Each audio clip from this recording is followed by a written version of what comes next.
Hello friends, welcome back to Janasamaya YouTube channel. ಬಹಳಷ್ಟು ಜನ ಕೇಳ್ತಾ ಇದ್ರಿ 15ನೇ ಕಂತಿನ ಹಣ ಯಾವಾಗ ಬರುತ್ತೆ. ಜೊತೆಗೆ ಇನ್ನೂ ತುಂಬ ಜನ ನಿನ್ನೆ ಕಮೆಂಟ್ ಕೂಡ ಮಾಡಿದ್ರಿ 14ನೇ ಕಂತಿನ ಹಣ ಎಲ್ರಿಗೂ ಬಂದಿದೆ, ನಮಗೆ ಬಂದಿಲ್ಲ ಯಾಕೆ ಅಂತ. ಸೊ 15ನೇ ಕಂತಿನ ಬಗ್ಗೆ ಒಂದು ಲೇಟೆಸ್ಟ್ ಇನ್ಫಾರ್ಮೇಷನ್, ಜೊತೆಗೆ 14ನೇ ಕಂತಿನ ಹಣ ಇಲ್ಲಿವರೆಗೂ ಯಾಕೆ ಬಂದಿಲ್ಲ, ಮತ್ತು 2,000 ರೂಪಾಯಿ ಹಣ ನಮಗೆ ಯಾವಾಗ ಬರುತ್ತೆ ಅನ್ನೋದ್ರ ಬಗ್ಗೆ ಕೂಡ ಹೊಸ ಮಾಹಿತಿ ಸಿಕ್ಕಿದೆ. ಅದ್ರ ಬಗ್ಗೆ ಕಂಪ್ಲೀಟ್ ಇನ್ಫಾರ್ಮೇಷನ್ ಈ ವಿಡಿಯೋದಲ್ಲಿ ತಿಳಿಸ್ಕೊಡ್ತೀನಿ. ನೀವೇನಾದರೂ ಮೊದಲನೇ ಬಾರಿ ಜನಸಮಯ ಯೂಟ್ಯೂಬ್ ಚಾನಲ್ ನೋಡ್ತಿದ್ದು ಇಲ್ಲಿವರೆಗೂ ಸಬ್ಸ್ಕ್ರೈಬ್ ಮಾಡ್ಕೊಂಡಿಲ್ಲ ಅಂದರೆ ದಯವಿಟ್ಟು ಸಬ್ಸ್ಕ್ರೈಬ್ ಮಾಡ್ಕೊಳ್ಳಿ. ಇದೇ ರೀತಿಯ ಯೂಸ್ಫುಲ್ ಇನ್ಫಾರ್ಮೇಷನ್ಗಳನ್ನ ನಾನು ನಿಮಗೆ ತಿಳಿಸ್ಕೊಡ್ತಾ ಇರ್ತೀನಿ. ಮೊದಲನೇದಾಗಿ 14ನೇ ಕಂತಿನ ಹಣ ನಮ್ಗೆ ಇನ್ನೂ ಬಂದಿಲ್ಲ ಅಂತ ತುಂಬ ಜನ ಕಮೆಂಟ್ ಮಾಡಿದ್ರಿ. ಅವರಿಗೆ ಈ ವಿಡಿಯೋದಲ್ಲಿ ಮಾಹಿತಿ ತಿಳಿಸ್ತಾ ಇದ್ದೀನಿ ನೋಡಿ. ಗೃಹಲಕ್ಷ್ಮಿ 14ನೇ ಕಂತಿನ ಹಣ ನವೆಂಬರಲ್ಲಿ ಬಿಡುಗಡೆ ಆಯಿತು. ಗೃಹಲಕ್ಷ್ಮಿ ಹಣ ಇವಾಗ ಹಾಕಿರೋದಕ್ಕೆ ಒಂದು ಸಪ್ರೇಟ್ ರೀಸನ್ ಇದೆ. ತುಂಬ ಜನಕ್ಕೆ ಇದು ಗೊತ್ತಿರುತ್ತೆ, ಕೆಲವರಿಗೆ ಗೊತ್ತಿರೋದಿಲ್ಲ. ವಿರೋಧ ಪಕ್ಷದಾಗಿರಬಹುದು ಅಥವಾ ಬೇರೆ ಬೇರೆ ಮೂಲಗಳ ಪ್ರಕಾರ ಗೃಹಲಕ್ಷ್ಮಿ ಅಮೌಂಟು 14ನೇ ಕಂತಿಂದು ಸರ್ಕಾರ ಇದ್ಕಿದ್ದಂಗೆ ಯಾಕೆ ಆಗ್ತು ಅಂತ ಹೇಳಿದ್ರೆ, ಕರ್ನಾಟಕದಲ್ಲಿ ಉಪಚುನಾವಣೆ ನಡೀತಾ ಇತ್ತು ಅಲ್ವಾ, 3 ಜಿಲ್ಲೆಗಳಲ್ಲಿ ಉಪಚುನಾವಣೆ ನಡೀತು. ಸೊ ಈ ಟೈಮಲ್ಲಿ ಗೃಹಲಕ್ಷ್ಮಿ ಹಣನ ನಾವು 2,000 ರೂಪಾಯಿ ಹಾಕಿದ್ರಂದ್ರೆ ಜನರ ಮನಸ್ಸಲ್ಲಿ ನಮ್ಮ ಕಾಂಗ್ರೆಸ್ ಸರ್ಕಾರದ ಬಗ್ಗೆ ಒಳ್ಳೆಯ ಅಭಿಪ್ರಾಯ ಮೂಡುತ್ತೆ. 2,000 ರೂಪಾಯಿ ಹಣ ಹಾಕಿದ್ದಾರೆ, ಆ ನಿಯತ್ಗಾದ್ರೂ ನಾವು ಕಾಂಗ್ರೆಸ್ಗೆ ವೋಟ್ ಹಾಕಬೇಕು ಅಂತ ವೋಟ್ ಹಾಕ್ತಾರೆ ಅನ್ನೋ ಗಿಮಿಕ್ಕೋಸ್ಕರ 2,000 ರೂಪಾಯಿ ಹಣ ಹಾಕಿದ್ದಾರೆ ಅಂತ ಬಹಳಷ್ಟು ಜನ ಹೇಳ್ತಾರೆ. ಜೊತೆಗೆ ಬಿಜೆಪಿಯವರು ಕೂಡ ಇದನ್ನ ಹೇಳ್ತಿರ್ತಾರೆ. ಜೊತೆಗೆ ಚುನಾವಣೆ ನೀತಿ ಸಂಹಿತೆ ಹಿನ್ನೆಲೆಯಲ್ಲಿ ಗೃಹಲಕ್ಷ್ಮಿ ಹಣನ ಬಿಡುಗಡೆ ಮಾಡಬಾರ್ದಾಗಿತ್ತು. ಆದರೂ ಇಂಥ ಟೈಮಲ್ಲಿ ಅವ್ರು ಹಣ ಹಾಕಿದ್ದೆ ಎಲೆಕ್ಷನ್ಗೋಸ್ಕರ ಅಂತ. ಹಾಕೋದೇನ ಹಾಕಿದ್ರು, ಎಲ್ರಿಗೂ ಹಾಕಿದ್ರ? ಇಲ್ಲ, ಸ್ವಲ್ಪ ಜನಕ್ಕೆ ಬಂದಿದೆ, ಸ್ವಲ್ಪ ಜನಕ್ಕೆ ಬಂದಿಲ್ಲ. ಯಾಕೆ 14ನೇ ಕಂತಿನ ಹಣ ನಿಮಗೆ ಬಂದಿಲ್ಲ ಅಂದರೆ ನೋಡಿ, ಸರ್ಕಾರದ ಕಡೆಯಿಂದ ಹಣ ಬಿಡುಗಡೆ ಆಯಿತು ಅಲ್ವಾ. ಒಂದು ಮೂಲಗಳ ಪ್ರಕಾರ ಸರ್ಕಾರ ಕಂಪ್ಲೀಟ್ ಆಗಿ 1,25,00,000 ಜನಕ್ಕೂ ಹಣ ಬಿಡುಗಡೆ ಮಾಡಿಲ್ವಂತೆ.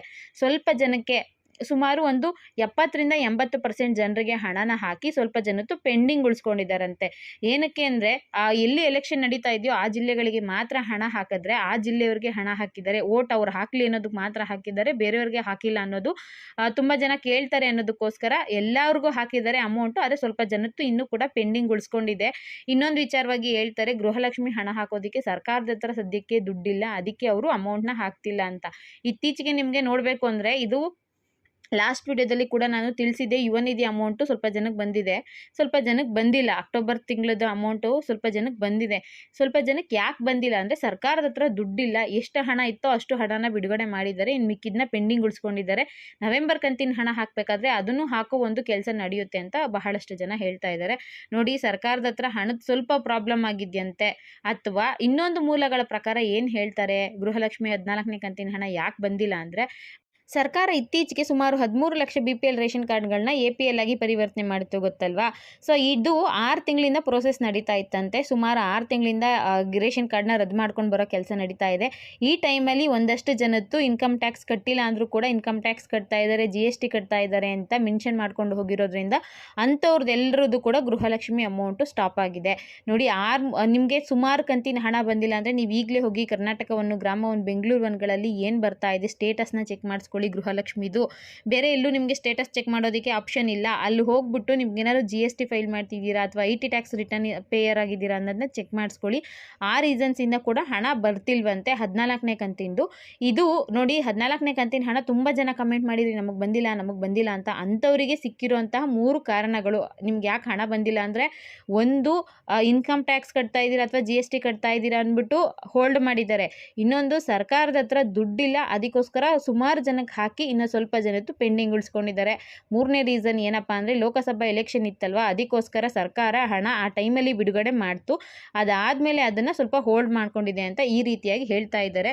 ಸೊ ನಿಮಗೆ ಯಾವ್ದು ಸರಿ ಅನಿಸುತ್ತೆ, ಯಾವುದಕ್ಕೋಸ್ಕರ ಇವ್ರು ಹಣನ ನಿಲ್ಲಿಸಿರಬಹುದು ಅನಿಸುತ್ತೆ ಅನ್ನೋದನ್ನ ದಯವಿಟ್ಟು ಕಮೆಂಟ್ ಮುಖಾಂತರ ತಿಳಿಸಿ.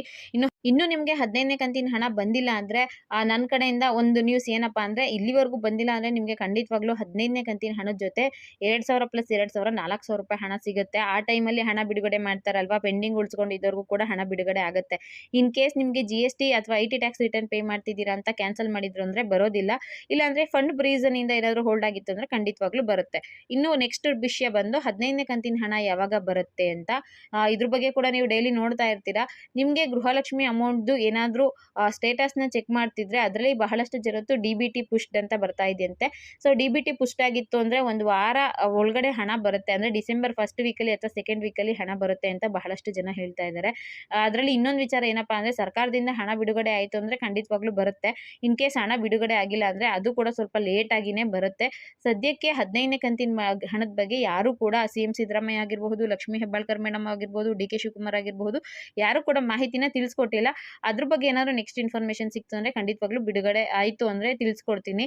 ಸದ್ಯಕ್ಕೆ 15ನೇ ಕಂತಿನ ಹಣ ಖಂಡಿತವಾಗ್ಲೂ ಬಿಡುಗಡೆ ಆಗಿಲ್ಲ. ಇದಿಷ್ಟು ಇವತ್ತಿನ ವಿಡಿಯೋ ಆಗಿತ್ತು. ಈ ವಿಡಿಯೋ ನಿಮಗೆ ಯೂಸ್ಫುಲ್ ಆಗಿದ್ರೆ, ಏನಾದರೂ ಇನ್ಫಾರ್ಮೇಷನ್ ಸಿಕ್ತು ಅಂತಿದ್ರೆ ದಯವಿಟ್ಟು ನನ್ನ ಚಾನಲ್ಗೆ ಒಂದು ಲೈಕ್ ಮಾಡಿ, ಶೇರ್ ಮಾಡಿ, ಮಿಸ್ ಮಾಡದೆ ಸಬ್ಸ್ಕ್ರೈಬ್ ಮಾಡ್ಕೊಳ್ಳಿ. Thank you for watching friends.